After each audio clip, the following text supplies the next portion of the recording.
प्रिय विद्यार्थियों, आज के इस नए वीडियो में फिर से आपका स्वागत है, अभिनंदन है। हम लोग टिश्यू सिस्टम के बारे में पढ़ रहे हैं और टिश्यू सिस्टम में अब तक हम लोगों ने एपिडर्मल टिश्यू सिस्टम के बारे में स्टार्ट किया था और एपिडर्मिस से रिलेटेड जो भी स्ट्रक्चर्स है उनके बारे में अध्ययन कर रहे हैं। इसके अंडर में हम लोगों ने एपिडर्मिस की जो लेयर है उसके बारे में अध्ययन कर लिया है, स्टोमेटा के बारे में अध्ययन कर लिया है। उस टॉपिक को आगे बढ़ाते हुए हम लोग आज का जो ये वीडियो है हमारा एपिडर्मल अपेंडेजेस के बारे में है। एपिडर्मिस के ऊपर जो भी स्ट्रक्चर्स पाई जाती है, फॉर एग्जांपल्स हेयर्स, स्पाइंस और जो मल्टी सेलुलर स्ट्रक्चर्स जो कॉम्प्लेक्स रूप में होती है, जिसको कि हम ट्राइकोम्स के नाम से भी जान सकते हैं, ये सब चीज़ें हैं वो एपिडर्मिस के ऊपर है, वो प्रेजेंट होती है। उन सब के बारे में आज हमारा ये जो वीडियो है वो हम आपके सामने लेकर आए हैं। तो आज का जो टॉपिक है हमारा एपिडर्मल अपेंडेजेस के बारे में, ये है हमारा सिलेबस। और सिलेबस में जो ग्रीन पार्ट है वो हम लोग कंप्लीट कर चुके हैं और जो हमारा रेड पार्ट जिसमें आप देख रहे हो टिश्यू सिस्टम, ये हमारा है वो रनिंग में चल रहा है और कोशिश करके बहुत जल्दी ही हम लोग ये यूनिट है वो कंप्लीट करने जा रहे हैं। इसके बाद में हमारे दो पार्ट्स रहेंगे, ग्राउंड टिश्यू सिस्टम और वेस्कुलर बंडल सिस्टम, जो कि दो वीडियो के माध्यम से हम आपके सामने लेकर आएंगे और ये यूनिट है वो हमारी कंप्लीट हो जाएगी। जब एपिडर्मल टिश्यू सिस्टम के बारे में हम लोगों ने स्टार्ट किया था उस वक्त हमने बात की थी एपिडर्मिस के जो कंपोनेंट्स होते हैं उनके बारे में बात की थी कि एपिडर्मिस का जो स्टडी हम लोग करेंगे, अध्ययन करेंगे, वो कितने पार्ट्स में हम लोग करेंगे। ये बात इससे पहले वाले वीडियो में भी मैंने आप लोगों को बताई थी। एपिडर्मिस का अध्ययन करने के लिए हमने उसको 3 भागों में डिवाइड किया था। पहला था हमारा ऑर्डिनरी सेल्स के बारे में, दूसरा है हमारा स्टोमेटा के बारे में और तीसरा है हमारा एपिडर्मल अपेंडेजेस के बारे में। और इन तीनों में से 2 पार्ट्स हम लोगों ने कंप्लीट कर लिए हैं। ऑर्डिनरी सेल्स हम लोगों ने कंप्लीट कर ली है, एक पूरा वीडियो था हमारा इसके बारे में। दूसरा स्टोमेटा, इसके बारे में भी हमारा कंप्लीट एक वीडियो था। और तीसरा जो इसका पार्ट है एपिडर्मल अपेंडेजेस। एपिडर्मिस हम लोग साधारणतः हमारे दिमाग में जो इमेज बनकर आती है वो ये बनकर आती है कि स्टेम और लीफ और रूट के ऊपर की तरफ एक सिंगल परत होती है, लेकिन आप देख सकते हो इन 3 पॉइंट्स के माध्यम से कि उसकी जो स्ट्रक्चर होती है वो कितनी कॉम्प्लिकेटेड यानी जटिल होती है। और 3 वीडियो में जाकर हम इसको कंप्लीट कर पा रहे हैं, जिसमें से 2 चीज़ें हैं, ऑर्डिनरी सेल्स एंड स्टोमेटा आपका कंप्लीट हो चुका है। और आज का जो टॉपिक है वो हमारा एपिडर्मल अपेंडेजेस के बारे में है। जैसा कि वीडियो के शुरू में मैंने आपको बताया था, एपिडर्मिस के ऊपर जो भी स्ट्रक्चर्स पाई जाती है उनको हम एपिडर्मल अपेंडेजेस के नाम से जानते हैं। ये यूनिसेलुलर हो सकती है, ये मल्टी सेलुलर हो सकती है, ये हेयर्स के रूप में हो सकती है, ये स्पाइंस के रूप में हो सकती है। इस तरह से जो जितनी भी स्ट्रक्चर्स पाई जाती है उन सब को हम एपिडर्मल अपेंडेजेस के नाम से जानते हैं। जैसा कि आप देख रहे हो एपिडर्मिस के ऊपर जो भी आउटग्रोथ्स हैं, अतिवृद्धियां हैं, जैसा कि मैं अभी बता रहा था आपको, उन सब को हम एपिडर्मल अपेंडेजेस के नाम से जानते हैं। और ये आउटग्रोथ्स या अतिवृद्धियां 2 प्रकार की होती है। एक को हम कहते हैं ट्राइकोम्स और एक को हम कहते हैं इमर्जेंस। जो ट्राइकोम्स हैं वो एक कोशिकीय या बहुकोशिकीय उपांग हो सकते हैं जो कि एपिडर्मिस के ऊपर पाए जाते हैं। सामान्यतः ये हेयर्स होते हैं, इनको हम ट्राइकोम्स के नाम से जानते हैं। और जो इमरजेंसीज होते हैं ये ट्राइकोम्स के मुकाबले में ज़्यादा जटिल संरचनाएं होती है, जैसे कि स्पाइंस, स्केल्स। हम लोग देखते हैं कि एक साधारणतया एक गुलाब का जो पौधा होता है उसके ऊपर स्पाइंस पाए जाते हैं। ये स्पाइंस इमरजेंसीज के नाम से जाने जाएंगे, ट्राइकोम्स के नाम से नहीं जाने जाएंगे। तो ये मेन डिफरेंस है वो आपके सामने है और इसको अच्छी तरह से समझना है वो हम लोगों के लिए ज़रूरी है कि ट्राइकोम्स और इमरजेंसीज हैं वो क्या होते हैं। तो ये दोनों की जो डेफिनेशन है, दोनों के एग्जाम्पल्स हैं वो आपके सामने हैं ट्राइकोम्स और इमरजेंसीज के नाम से।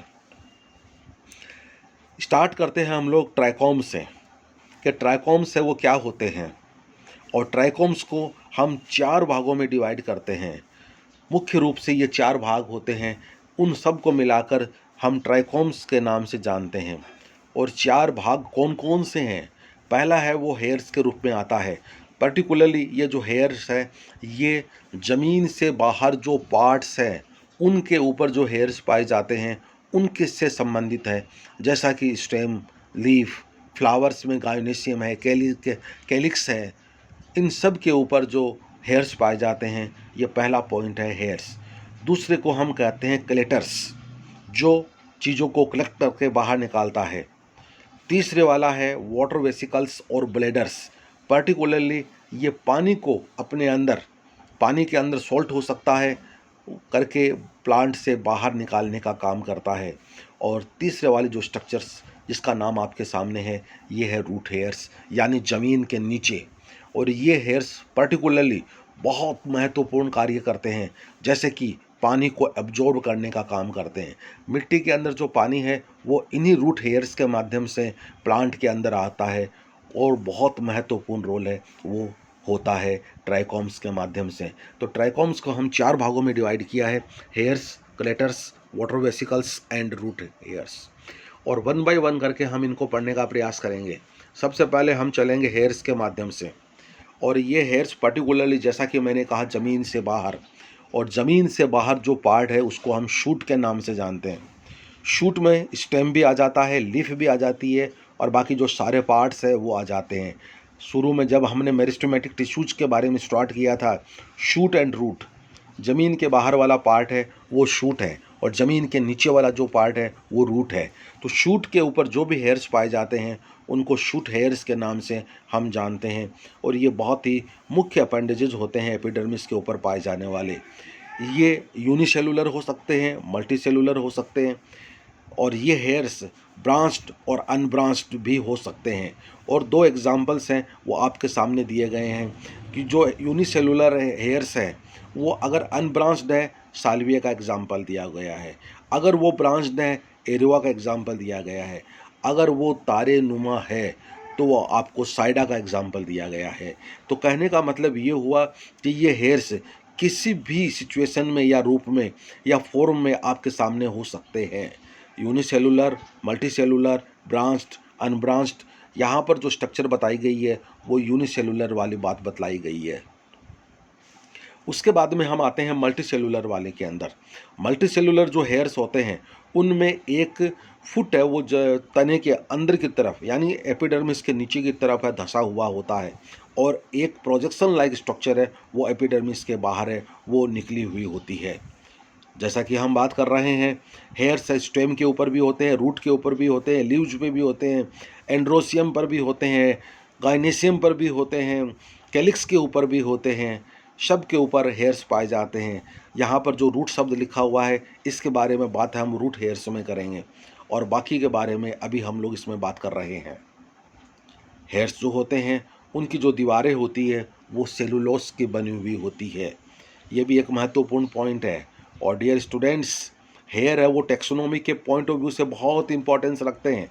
टेक्सोनॉमी जो आपका पहला पेपर है उसमें आपको पढ़ाया जा रहा है, और उसके अंदर बहुत इंपॉर्टेंट रोल इसलिए प्ले करता है कि टेक्सोनॉमी के अंदर हम लोगों को पौधों का वर्गीकरण करना पड़ता है, और वर्गीकरण में जो हेयर्स की स्ट्रक्चर है, शेप है, वो बहुत महत्वपूर्ण रोल प्ले करती है, और उसके अनुसार या उसके अकॉर्डिंग हम प्लांट्स का क्लासीफाई करते हैं, वर्गीकरण करते हैं।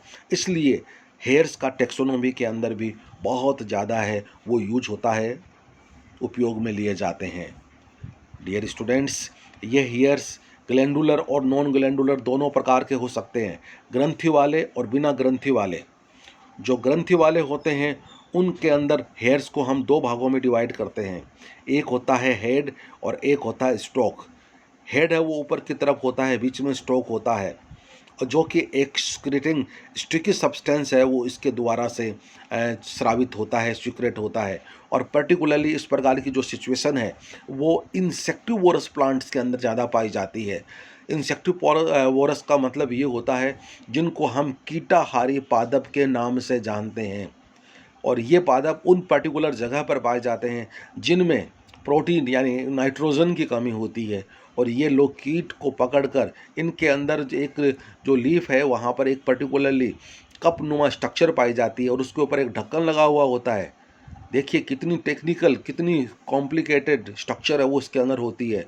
जब कीट इस पर्टिकुलर स्ट्रक्चर के अंदर जाता है तो ऊपर से ढक्कन बंद हो जाता है, और ढक्कन बंद होने का मतलब ये हुआ कि वो कीट अब बाहर नहीं जा पाता है, और उसके अंदर की जो ग्लैंड्स हैं उनसे स्टिकी यानी एंजाइम्स सिक्रेट होते हैं और उस कीट को गलाकर डिजोल्व कर कर प्लांट के द्वारा एब्जॉर्ब है वो कर लिया जाता है।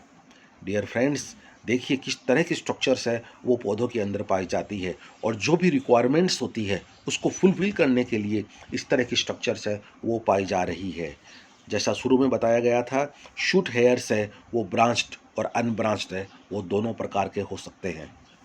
ये कुछ डायग्राम्स हैं जिसके माध्यम से अभी जो बातें हम लोगों ने की है वो आप देख सकते हो।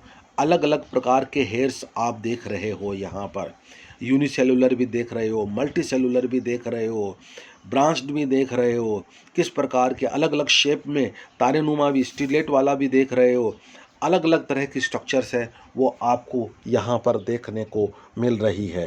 तो इस चीज़ का आपको विशेष रूप से ध्यान रखना है कि ये हेयर्स है वो अलग अलग तरह की हो सकती है, और इन्हीं के आधार पे हम लोग कह सकते हैं कि ये हेयर्स है वो बहुत ही इम्पोर्टेंस रखते हैं प्लांट्स के लिए, और प्लांट को बचाने में, प्लांट की रिक्वायरमेंट को फुलफ़िल करने में, और प्लांट के अंदर जो वेस्ट मटेरियल है उसको बाहर निकालने के लिए।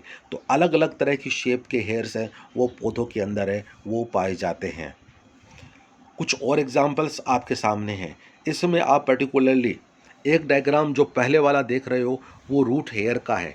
इसको अलग से जब हम रूट हेयर्स में पढ़ेंगे फिर से ये डायग्राम है मैं आपको बतलाऊंगा। उसके बाद में बी वाला जो डायग्राम देख रहे हो सिंपल यूनिसेलुलर है, सी वाला है वो मल्टी सेलुलर है, डी वाला यूनिसेलुलर होते हुए वो ब्रांच्ड है, और ई वाला है वो मल्टी सेलुलर होते हुए ब्रांच्ड है, शाखित है। तो अलग अलग प्रकार के हेयर्स आपको यहाँ पर देखने को मिल रहे हैं, और ये सारी सिचुएशंस हैं वो अलग अलग पौधों के अंदर पाई जाती है। तो इस तरह से आप ये हेयर्स का है वो टॉपिक है, तो वो पहला पॉइंट है वो आपका कंप्लीट होता है। सेकंड पॉइंट में अब हम आ रहे हैं कलेक्टर्स, वो जिसको हम बोलते हैं, और ये जो कलेक्टर्स हैं ये पर्टिकुलरली मल्टी सेलुलर एक स्टॉक के रूप में होता है जो एक स्टिकी सब्सटेंस को बाहर निकालने का काम करता है। ग्लैंडुलर ट्राइकोम्स का ये एक एग्जाम्पल है, और इस पर्टिकुलर के जो ट्राइकोम्स हैं वो मुख्य रूप से बड के अंदर या स्टिप्यूल्स के अंदर पाए जाते हैं, जैसे रोजा में हो सकते हैं, और कैलिक्स प्लुम्बेगो नामक पौधे के कैलिक्स में भी इस प्रकार की स्ट्रक्चर है वो पाई जाती है। कई बार आपने नोट किया होगा प्लांट के किसी पर्टिकुलर पार्ट से जब हमारे हाथ लग जाता है तो कुछ चिपचिपा सा पदार्थ हमारे हाथों में या अंगुलियों से हम लोग फील करते हैं, वो इन्हीं के माध्यम से बाहर निकलता है। बहुत अच्छी तरह से आप इसको फील्ड में जाकर पौधों से ऑब्जर्व है वो कर सकते हो। कुछ एग्जाम्पल्स है, देखिए किस प्रकार से, जैसा कि मैंने आपको बताया ऊपर की तरफ हेड होता है गोलाकार, और नीचे की तरफ ये मल्टी सेलुलर है। जो भी पदार्थ बाहर निकलना होता है वो एपिडर्मिस के माध्यम से पहले इस स्टॉक में आ जाता है, और उसके बाद में ऊपर इस हेड में आके जमा हो जाता है, और यहाँ से ये बाहर निकाल दिया जाता है। दो अलग अलग डायग्राम के माध्यम से आप इसको अच्छी तरह से समझ सकते हो। डियर स्टूडेंट्स, इस तरह की स्ट्रक्चर्स पौधों के अंदर है वो बहुत अच्छे से पाई जाती है, और हम अच्छे से ऑब्जर्व कर सकते हैं। उसके बाद में हम लोग आते हैं तीसरा जो पॉइंट है हमारा शूट हेयर्स वाला, ये ट्राइकोम्स वाला। पहला था शूट हेयर्स, और दूसरा था हमारा जो अभी हम पढ़ रहे थे जिसके बारे में अभी हमने पढ़ा है, तीसरा है आपका वाटर वेसिकल्स और ब्लेडर्स के बारे में, वेसिकुलेट हेयर्स के बारे में। और ये पर्टिकुलर जो है उसमें क्या होता है, एपिडर्मिस है, सेल है वो थोड़ी सी बड़ी हो जाती है साइज में, ऊपर की तरफ निकल जाती है और पानी को अपने अंदर स्टोर कर लेती है। इनको हम वेसिकुलेट हेयर्स के नाम से भी जानते हैं, जैसा कि एट्रीप्लेक्स नामक पौधे के अंदर पाया जाता है। उसके बाद में जब ये ऊपर वाली जो फैली हुई एपिडर्मिस है वो ड्राइड हो जाती है और मैच्योर होने पर, और उस पर्टिकुलर के अंदर जो पानी आकर स्टोर हुआ है उसमें सोल्ट होता है, और जब ऊपर से वो पूरा कंप्लीटली भर जाता है, एक बैलून लाइक स्ट्रक्चर है वो यहाँ पर बन जाती है, और फटने पर एपिडर्मिस के ऊपर एक वाइट लेयर यानी सोल्ट की जो नमक की लेयर है वो हमें दिखाई दे सकती है। और अगले डायग्राम के माध्यम से आप इसको देख सकते हो, जो फूला हुआ पार्ट दिखाई दे रहा है ब्लेडर नुमा, इसके अंदर सोल्ट आकर जमा हो जाता है, और जब ये कम्प्लीटली भर जाता है तो ब्रस्ट हो जाता है, फूट जाता है, और फूटने से जो अंदर सोल्ट है वो बाहर निकल जाता है, फैल जाता है, हवा के माध्यम से इधर उधर भी जा सकता है। पर्टिकुलरली इस प्रकार की जो सिचुएशन है वो उन पौधों में सामान्यतः पाई जाती है जो सैलाइन एरियाज में होते हैं, जिनको हम लवणोद्भिद पादप के नाम से जानते हैं। तो ये एक चीज़ है जिस तरह से प्लांट अपने अंदर सोल्ट की कॉन्सेंट्रेशन को कम करने के लिए इस मैकेनिज्म को यूज करता है। ज़रूरत से ज़्यादा जब सॉल्ट पौधे के अंदर हो जाता है तो वो अपने आप को कंफर्ट या सर्वाइव नहीं कर पाता है, उसके लिए इस सॉल्ट को बाहर निकालना है वो ज़रूरी हो जाता है, और इस प्रकार की स्ट्रक्चर है वो पौधे के अंदर पाई जाती है। अब हम आ रहे हैं लास्ट पॉइंट में, जो कि है हमारा रूट हेयर्स के बारे में। रूट हेयर्स रूट के किसी भी कोशिका से डेवलप हो सकता है, और ये सामान्यतः यूनिसेलुलर होता है, पतली भित्ति वाला होता है, कम समय के लिए रहता है, और जैसा कि मैंने आपको शुरू में बताया था, इसका मुख्य कार्य मिट्टी के अंदर जो पानी है उसको एब्जॉर्ब करना होता है। रूट हेयर्स के माध्यम से पानी को एब्जॉर्ब किया जाता है। और देखिए, अगर पौधे में पानी नहीं आएगा तो पौधा सरवाइव कैसे कर पाएगा। कितना महत्वपूर्ण कार्य है वो इन रूट हेयर्स के माध्यम से हो रहा है, यह सबसे महत्वपूर्ण चीज़ है। तो ये जो रूट हेयर्स हैं वो पानी के एब्जॉर्प्शन के लिए प्लांट के अंदर बने हुए हैं। अब हम आते हैं इन सब को मिलाकर इनके काम क्या है। Functions of ट्राइकॉम्स, last but not the least. जब तक जो जो भी स्ट्रक्चर्स के बारे में हम लोगों ने बात की है, जब तक वो पौधे के लिए फ़ायदेमंद नहीं है तब तक उनका कोई यूज है वो नहीं होता है। प्लांट के ऊपर, स्टेम के ऊपर, लीफ के ऊपर, फ्लावर्स के ऊपर जो हेयर्स पाए जाते हैं वो ट्रांसपायरेशन की रेट को कम करने का काम करते हैं, और उसके ऊपर जो सूर्य की किरणें आकर गिर रही है उसकी तीव्रता को भी कम करने का काम करते हैं, क्योंकि वो हेयर्स लीफ को भी ढक लेते हैं, स्टेम को भी ढक लेते हैं, और बाकी जो दूसरे स्ट्रक्चर्स हैं उनको भी ढक लेते हैं। तो पौधे के लिए देखिए कितना महत्वपूर्ण कार्य कर रहे हैं। ट्रांसपायरेशन की रेट को कम करना, क्योंकि जब कम लाइट स्टोमेटा तक पहुंचेगी हेयर्स के माध्यम से, हेयर्स उनको रोकने का काम करेंगे लाइट को, और कम लाइट जब स्टोमेटा तक पहुंचेगी तो कम स्टोमेटा खुलेंगे और कम पानी है वो बाहर निकल के जाएगा, इसलिए ट्रांसपायरेशन की जो रेट है वो कम हो जाती है। इसके अलावा अगर वो गाइनेशियम के ऊपर यानी स्टिग्मा के ऊपर पाए जा रहे हैं तो पॉलिनेशन में हेल्प होती है। पोलन ग्रेन्स आकर उन हेयर्स पे चिपक सकते हैं, रुक सकते हैं, और पॉलिनेशन में हेल्प मिलती है। और जब यही हेयर्स सीड्स के ऊपर पाए जा रहे हैं तो सीड को एक जगह से दूसरी जगह पर उड़ाने में उसकी हेल्प हो सकती है। कहने का मतलब ये हुआ डिस्पर्सल में सहायता मिलती है। देखिए, पहला पॉइंट बहुत महत्वपूर्ण है, सेकंड महत्वपूर्ण है, थर्ड महत्वपूर्ण है, सारे के सारे पॉइंट्स हैं वो महत्वपूर्ण आप देख सकते हो। और ग्लैंडुलर हेयर्स के बारे में जो बात बताई गई है, जब हम किसी पर्टिकुलर प्लांट को, जैसे मैंने कहा था, छूते हैं तो वहाँ से एक चिपचिपा सा पदार्थ निकलता है।